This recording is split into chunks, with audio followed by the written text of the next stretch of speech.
Hi, Hawk Nation. Today we're going to continue our study of locomotion. So far, we've learned quite a bit about Lonnie. Remember, this is a fiction story, and this is a personal narrative. It's a compilation of 60 poems about his life and about his situation. Don't forget, be filling out your plot chart. We went over that earlier in one of these videos, so make sure that you've drawn one in your journal, you're keeping up with it, and you also know who the characters are. Hopefully, you're also noting the figurative language that you're observing.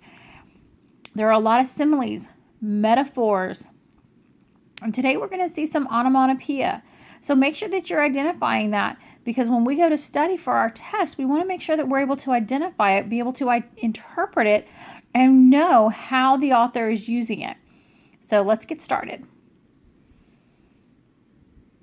Latinia. It's lunchtime. I just ate a cheeseburger with french fries and some applesauce, which means today's a good lunch day, because sometimes they put stuff on your tray and you don't know what it's, but you eat it anyway because Mr. Hungry don't care. I'm shooting hoops by myself, liking the way the ball sounds, swish, when it goes through the basket without touching the rim. And I'm by myself too, because both Eric and Lamont are absent. It's Friday. Maybe they took themselves a 3-day weekend. Latinia comes over, walking all slow. She's wearing her hair in lots of braids, and she even got some cowrie shells in some of them.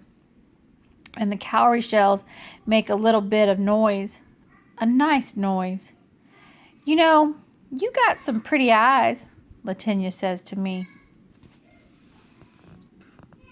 My eyes just eyes, but Latinia's looking at them like she's seeing them for the first time. And maybe later on, I'll go back to Miss Edna's house and look in the mirror at my eyes, try to see what she's seeing. Thanks, I say. And then I take another shot and Miss and Latanya laughs. Guess they can't see the basket so good though, huh? She says. But she's only joking. Then she leans against the schoolyard fence, and I take a few more shots, and they go in. Swish, swish, swish. I want to say I found God, Lily, and throw up my hands and grin like somebody's big old fool. So let's stop for just a second and talk about who is Mr. Hungry and why doesn't he care? Is Mr. Hungry a real person? Or is Mr. Hungry something that we can infer about Lonnie? Hopefully you were able to identify the onomatopoeia on this page and on page 61. Also, I want to draw your attention to what he means by a nice noise. The shells in her hair make a nice noise. So I want you guys to write down what you think that means in your notebooks for us. Poetry poem. You don't just get to write a poem once. You gotta write it over and over and over until it feels real good to you. And sometimes it does, and sometimes it doesn't. That's what's really great and really stupid about poetry. Can you connect to this poem about doing something over and over and over, and how it's really great, but it's really stupid? What kind of connection can you make with him? Eric poem. Lamont comes back on Monday morning, but Eric doesn't. Miss Marcus stands up in front of the class and coughs. Not a real cough. The kind of cough grown-ups get when they'd rather not be talking to you. The tall lady from the agency gets that cough when I ask her if me and Lily ever gonna live together again. Miss Marcus says, I have some sad news. Eric is in the hospital. She says he has a disease, and some of his cells are shaped funny. And sometimes, she says, that makes his life very painful. Can you catch it from him? Angel asks, looking scared. 'Cause me and him was hanging out a lot, and I don't want no disease. No, Miss Marcus says. It's not contagious. She draws a shape on the board. Does anybody know what a sickle is? She says. Nobody raises their hand. I know what a sickle is. Slaves used it to cut sugarcane and stuff.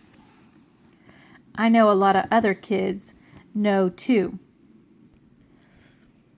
But our minds are busy wrapping themselves around Eric and all the pain in his body and how we never knew he had no disease.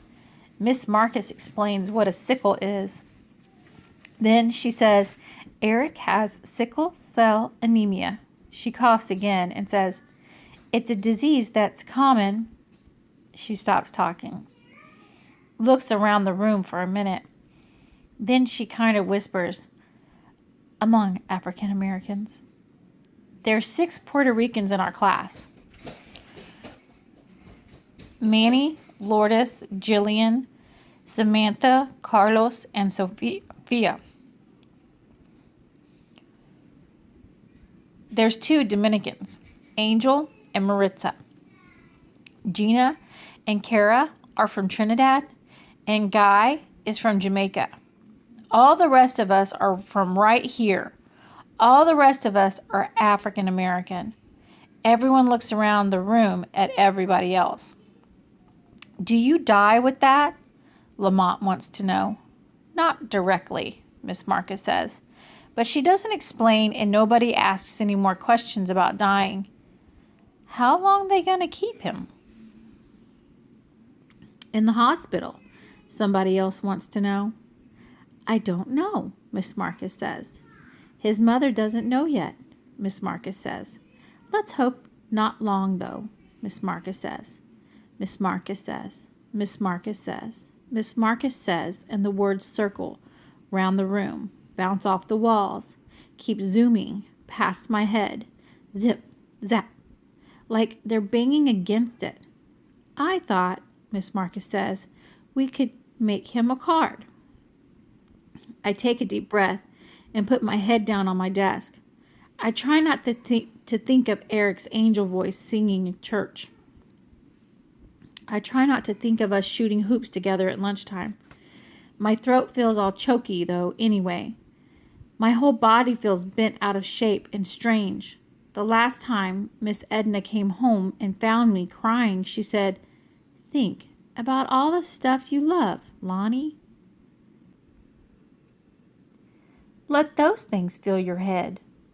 Popsicle, icicle, bicycle, sickle cell. Popsicle, icicle, bicycle, sickle cell.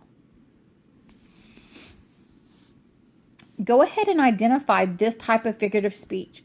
What type of figurative speech repeats the consonant sound in the words? Look at it again. Popsicle, icicle, bicycle, sickle, cell. Popsicle, icicle, bicycle, sickle, cell. Also, why does the author use repetition right here? She begins it up here with, I don't know, Miss Marcus says. His mother doesn't know yet, Miss Marcus says. Miss Marcus says. Here, Miss Marcus, Miss Marcus, Miss Marcus. What is going on? Bounce off the walls. Keep zooming. These words are circling. They're bouncing off the walls. They keep zooming past my head. Are those words really zooming? Are those words really flying around in the air? What type of figurative language is zip? Zap. Identify those in your journal. Thanks, guys.